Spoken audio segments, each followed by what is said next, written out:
सभापति महोदय, सदन में एमबीएम विश्वविद्यालय जोधपुर विधेयक 2021 पर चर्चा हो रही है। सभापति महोदय, इसके उद्देश्य और कारणों के कथन में यह स्पष्ट किया गया है कि एमबीएम इंजीनियरिंग कॉलेज जो जोधपुर में स्थापित है, पुराना इंजीनियरिंग कॉलेज है, उसको अपग्रेड करने के साथ उसको मल्टी फैकल्टी विश्वविद्यालय के अंदर बनाए जाने के लिए ये विधेयक लाया गया है। मंत्री महोदय, मैं आपका ध्यान बजट 2021 पैरा 104 बजट 2021 यानी 21-22 बजट को भी काफ़ी समय हो गया, 1.5 साल पहले इसी सदन में मुख्यमंत्री जी ने क्या कहा? प्रदेश में स्थापित हो रहे रिफाइनरी और प्राकृतिक गैस की प्रबल संभावनाओं के चलते शोध एवं उच्च अध्ययन की महत्ता को ध्यान में रखते हुए राज्य के सबसे पुराने एवं प्रदेश के प्रथम एमबीएम इंजीनियरिंग कॉलेज को अपग्रेड कर विश्वविद्यालय स्तर की सुविधा प्रदान की जाएगी। इसके लिए 20 करोड़ का प्रावधान करता हूँ। बहुत अच्छा किया आपने। फरवरी 2020 के अंदर ये प्रस्ताव बजट में रखा। बजट के अंदर रखे गए बजट घोषणा की एक सेंटिटी है, एक पवित्रता है। और 1.5 साल बाद मंत्री महोदय, लगभग 1.5 साल बाद आपकी तंद्रा टूटी और आपके मन में आया कि मुख्यमंत्री जी का निर्वाचन क्षेत्र है। ये हालात तो बजटीय घोषणा की सभापति महोदय मुख्यमंत्री जी के निर्वाचन क्षेत्र की है। मैं बड़ी जुम्मेवारी से कह रहा हूं, बजट 1920, बजट घोषणा 2021, बजट घोषणा 21-22 अगर 50% भी पूरी हो जाए तो आप जो दंड दो वो दंड का भागी मैं बनने को तैयार हूं। और फिर आपने क्या किया? विडंबना देखिए। मैं आपका ध्यान प्रश्न 45 जो वित्तीय ज्ञापन है उसमें क्या किया आपने? 10 करोड़ रुपए आधारभूत संरचनाओं के लिए प्रावधान किया गया है। मैं नहीं कह रहा, आपके बिल का वित्तीय ज्ञापन कह रहा है। 3 करोड़ रुपए विश्वविद्यालय के संचालन के लिए, यानी 1.5 साल की यात्रा सभापति महोदय। और 1.5 साल की यात्रा बाद इस घोषणा के बजट घोषणा के अनुरूप राजस्थान की विधानसभा के अंदर आप ये बिल लेकर आए और बिल में 20 करोड़ की घोषणा को कम करके 10 करोड़ करें। मैं समझता हूं ये गंभीरता। मंत्री महोदय, अगर वास्तव में मुख्यमंत्री जी के अपने निर्वाचन क्षेत्र में एमबीएम विश्वविद्यालय खोलने की इच्छा है तो इच्छा कभी पूरी नहीं होगी। आप मुझे बताएं, आपने एक इंजीनियरिंग कॉलेज को अपग्रेड करके विश्वविद्यालय का दर्जा दे रहे हैं। आप रेस्ट्रिक्ट कर दिया 4 पे ही। आपको यूजीसी के मापदंड मालूम है? यूनिवर्सिटी ग्रांट कमीशन के रेगुलेशंस को 2010 के अंदर सरकार ने अंगीकार किया। 13 में संशोधन आए, 18 में संशोधन आए और उन संशोधनों के माध्यम से यूजीसी के मापदंड है विश्वविद्यालय की स्थापना के लिए कितनी जमीन होनी चाहिए, कितनी लाइब्रेरी होनी चाहिए, कितना खेल मैदान होना चाहिए, क्या फैकल्टी होनी चाहिए। मैं समझता हूं अगर भौतिक रूप से आप इस बिल को लाने से पहले, ये बात मैं इसलिए कह रहा हूं सभापति महोदय, बाकी जगह विश्वविद्यालय खोले जाते हैं, ये पहला मौका है। सभापति महोदय, इन मंत्रालय जी को और इनको बात करनी, इनको बाहर भेज दो ने। सदन की कोई गर्मियां भी रहती होगी। तो सभापति महोदय, मैं निवेदन कर रहा था, यह पहला मौका है। माफी मांग ली हाथ जोड़ के। तो सभापति महोदय, यह पहला मौका है जब एक कॉलेज को अपग्रेड करने का प्रस्ताव बिल लेकर आए। अगर आप नया विश्वविद्यालय खोलने की बात होती तो मैं कहता था जमीन का आवंटन होगा, यूजीसी के मापदंड के अनुसार जमीन होगी, खेल मैदान हो गए, सारी सुविधाएं होगी। पर मुझे अफसोस है, अब मुख्यमंत्री जी के मन में बड़ी अभिलाषा है जोधपुर विश्वविद्यालय का शहर बन जाए, सारे विश्वविद्यालय वहीं जाए। 5 विश्वविद्यालय पहले हैं वहां, मंत्री जी है कि नहीं? ये 6ठा विश्वविद्यालय है। रिफाइनरी खुल रही है बाड़मेर में और शोध करेंगे जोधपुर में। ये बाड़मेर की आवाज धीमी पड़ी है। ये घटनाएं कई बार ऐसी होती रहती है, पर बाड़मेर के नेतृत्व को इतना कमजोर मत समझो आप। मैं समझता हूं कि निश्चित तौर पर विद्रोह की चिंगारी जब ज्वाला बनेगी, बाड़मेर का हक जो मार रहे हो वो हक आपको ले डूबेगा मंत्री जी, छोटी बात नहीं। और आप वैसे तो सबसे अच्छी बात लगती है, ये मेरे सामने वाले बैठे लोग मुख्यमंत्री जो देखे थे मारवाड़ का गांधी, मेरे को कोई ऐतराज नहीं नाम पर गांधी जी ने क्या कहा था? विकेंद्रीकरण की बात, स्वराज की परिकल्पना तो पूरी होगी तो विकेंद्रीकरण होगा। पर यहां क्या हो रहा है? मुख्यमंत्री है, सदन के नेता है, सब कुछ है, सारे विश्वविद्यालय लाकर जोधपुर में खोल दो। और मैं इसलिए कह रहा हूं, मैं फिर सदन का ध्यान बजट 21-22 के बिंदु संख्या 47 क्या कहा मुख्यमंत्री जी ने सदन में?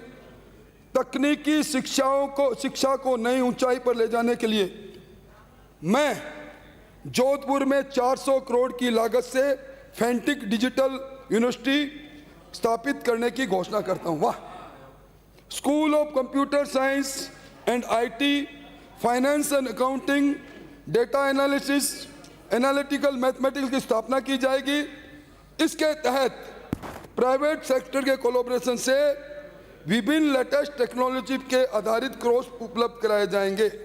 हो गए? बजट की घोषणा है ना? बजट मार्च की है? मैं झूठ बोलूं? बताओ। बजट की घोषणा सर पैर नहीं है सभापति महोदय, ये कपोल कल्पित कल्पनाओं के आधार पर की गई घोषणा। सिरोही से आने वाले मान्यता कितनी कोशिश कर लेना माननीय विधायक महोदय, ले डूबेंगी इस सरकार को। और मैं निवेदन करूं, मान क्या बैठे, विश्वविद्यालय खोल दो, सब कुछ हो जाएगा। मैं बहुत छोटा सा आंकड़ा आपके सामने रख रहा हूं। ये जो साक्षरता है ना, ये पैमाना है कि हमारे उस जिले के अंदर कितने लोग साक्षर है। छोड़ो उच्च शिक्षा की, साक्षरता है अपने राजस्थान की है 6.11, भारत की है 72.99 और जोधपुर की कितनी है? 65.94। मैं समझता हूं इन सारी बातें।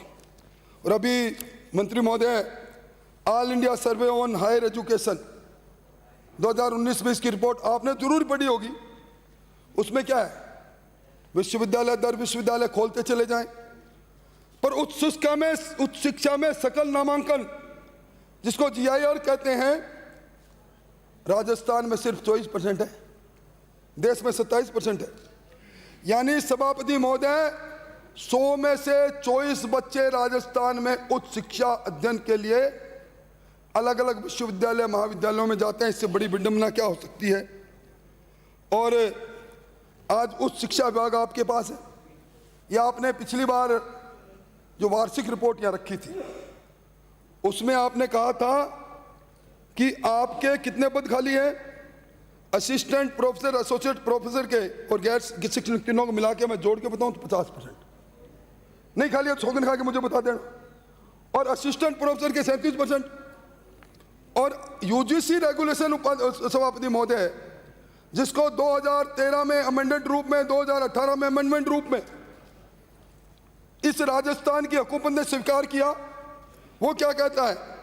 उसके जो मापदंड बने हैं, विद्यार्थी असिस्टेंट लेक्चरर के रेशियो का विश्वविद्यालय में, महाविद्यालय में राजस्थान में 20,000 असिस्टेंट प्रोफेसरों के पद होने चाहिए, 20,000। और आज आपके खुद का ये वार्षिक प्रतिवेदन कह रहा है 6,939 में सिर्फ 4,367 पद भरे हुए हैं। यानी 16,000 पद और सरकार क्रिएट करे तब इस प्रकार के विश्वविद्यालय के खोलना की मान्यता रहेगी। आज 350 कॉलेज आपके, नैक में सिर्फ 37 के अलावा 38 आया क्या? हालात क्या है? और अभी सभापति महोदय UGC का सर्वे आया, राजस्थान पत्रिका दूसरे अखबारों ने बड़े प्रमुखता से छापा। यूजीसी का सर्वे कह रहा है 33 जिलों में से 30 जिले राजस्थान में शैक्षणिक रूप से पिछड़े हैं, यानी 90% डिस्ट्रिक्ट। आप विश्वविद्यालय दर विश्वविद्यालय के बिल ला रहे हो, खोल रहे हो, पर राजस्थान की हालत क्या है? 3 डिस्ट्रिक्ट जयपुर, जोधपुर, प्रतापगढ़ को छोड़ के सब पिछड़े। और आज देखा जाए 89 विश्वविद्यालय सभापति महोदय सरकारी और गैर सरकारी राजस्थान में, और 3380 महाविद्यालय है। संख्या की दृष्टि से देश में चौथा स्थान है। और मैं समझता हूं आप इंजीनियरिंग कॉलेज का विश्वविद्यालय ला रहे हैं, आप ये तो देख लेते पिछले 2.5 वर्ष से मान्य सदस्य राजस्थान में 51 इंजीनियरिंग कॉलेज सिर्फ इसलिए बंद हो गए छात्रों की संख्या नहीं थी। मैं समझता हूं इस पर ध्यान दें। अभी आप ये बिल लेकर आए, इस बिल के सारे प्रोविजन को मैं पढ़ूंगा तो सभापति जी मुझे डांट के बैठा देंगे। मैं मोटे मोटे आप किस प्रकार विश्वविद्यालय की स्वायत्तता पर हमला कर रहे हैं उसके बारे में बता रहा हूं। एक सेक्शन 37 सरकार का नियंत्रण, यही हेडिंग है। और 37 क में आपने कहा कि अगर विश्वविद्यालय में अध्यापक, अधिकारी, कर्मचारी कोई पद का सर्जित होगा तो सरकार से अनुमति। विश्वविद्यालय 37 क में कहा कि अधिकारियों के, कर्मचारियों के, अध्यापकों की वेतन लब्धियां, वेतन, सेवानिवृत्ति प्रलिप्तियां सबकी कितने देंगे, किसको दोगे, क्या वेतनमान होगा, राज्य सरकार की अनुमति बिना नहीं। 37 ग में अतिरिक्त भत्ते भी और विशेष वेतन, अगर कोई आपको एक्स्ट्रा क्लास भी चलानी पड़ी तो भी सरकार करेगी। और अगर आपको विश्वविद्यालय के लिए कोई संपत्ति या कोई चीज खरीदनी पड़ी तो भी सरकार को। यानी पूरी सरकार, पूरा विश्वविद्यालय सरकार के निगाहबान बनकर उनके मिजाज पुर्सी में लगेगा, क्योंकि नियंत्रण आपने ले लिया सेक्शन 37 में। और सेक्शन 38 में आप क्या कर रहे हो कि आप अधिकार ले रहे हो इस एक्ट के माध्यम से कि अगर किसी वित्त संबंधित प्रकरण के अंदर आप उचित समझो तो जांच बैठा सकते हो आप। और 8(2) के अंदर आप ये कहकर विश्वविद्यालय में वित्तीय प्रबंधन ठीक नहीं, आप पूरा नियंत्रण ले लोगे। यानी विश्वविद्यालय के अंदर कुलपतियों को कठपुतली बनाकर अपने मनचाहे तरीके से नचाने का प्रयास आप लोग करोगे। मैं मंत्री महोदय ज़्यादा समय नहीं लूँगा, पर मैं आपका ध्यान MB विश्वविद्यालय जोधपुर विधेयक 2021 की धारा 51 अंतकालीन उपबंध ट्रांजिटरी प्रोविजन 51(1) क्या कहता है? जयनारायण व्यास विश्वविद्यालय जोधपुर अधिनियम 1962 के अधीन बना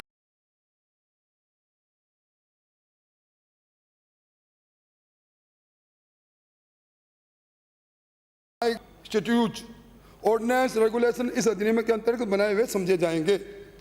यानी MB यूनिवर्सिटी का एक्ट ये कहता है कि जयनारायण विश्वविद्यालय के अंदर जितने नियम परिनियम बने आगे आप क्या कहते हैं? कमाल ही कर दिया आपने। बलिहारी जाऊं आप पर मैं, आपने 51(2) में क्या कर दिया?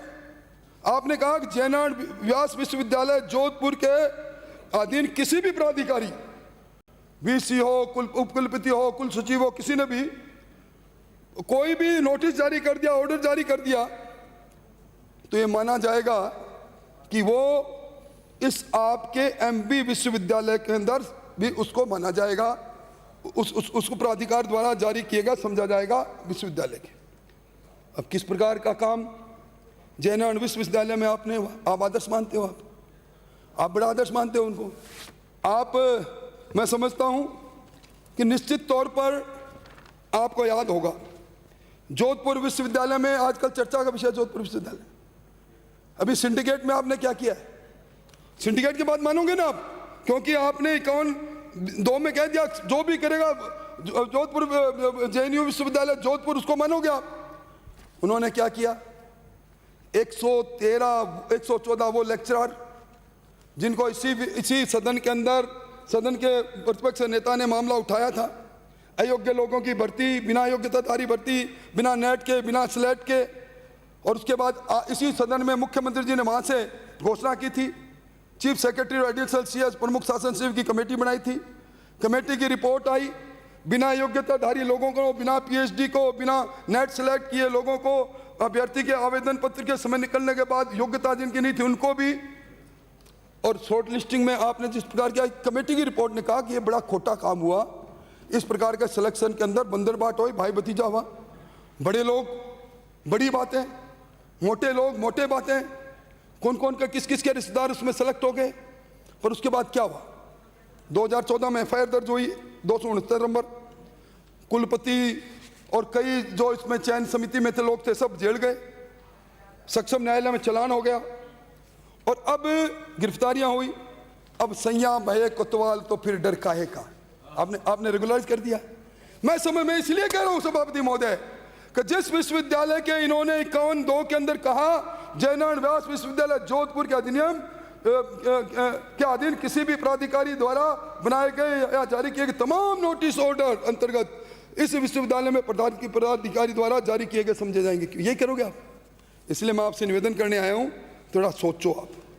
आज विश्वविद्यालय की जिस प्रकार की स्थिति है, उच्च शिक्षा के अंदर हम मानकों को पूरा नहीं कर रहे, यूजीसी के मापदंड को पूरा नहीं कर रहे, हमारे पास फैकल्टी नहीं, और उसके बाद बजट की घोषणा पर भगवान आपका भला करे 1.5 साल बाद लौटे, मुख्यमंत्री जी ने डांट पिलाई होगी तब लौटे होंगे। अगर मुख्यमंत्री जी के विधानसभा जहाँ खुद गए वहाँ हालत ये है, तो फिर हमारा तो प्रभु होगा ही क्या। हमारे तो पुराने समय में जो चूरू के अंदर महाविद्यालय, कन्या महाविद्यालय का भवन स्वीकृत हुआ, आप उसके अंदर भी पधारा है, वो भी पूरा नहीं करोगे, हमारी तो आप परवाह करो ही क्या। इसलिए महानुभाव, मैं आपसे निवेदन करना चाह रहा हूं, समय का काल चक्र घूम रहा है, काल चक्र किसी और ले जा रहा है, उससे बचो। और इस विश्वविद्यालय का जो अधिनियम लेके आए खोटा, और इसके अंदर जो कम से कम आप 51(a) और 51(2) ये धाराएं, इनको तो डिलीट करने का आप गवर्नमेंट की यहाँ से आप संशोधन ले आए हो। इतना मुझे निवेदन करना है। धन्यवाद।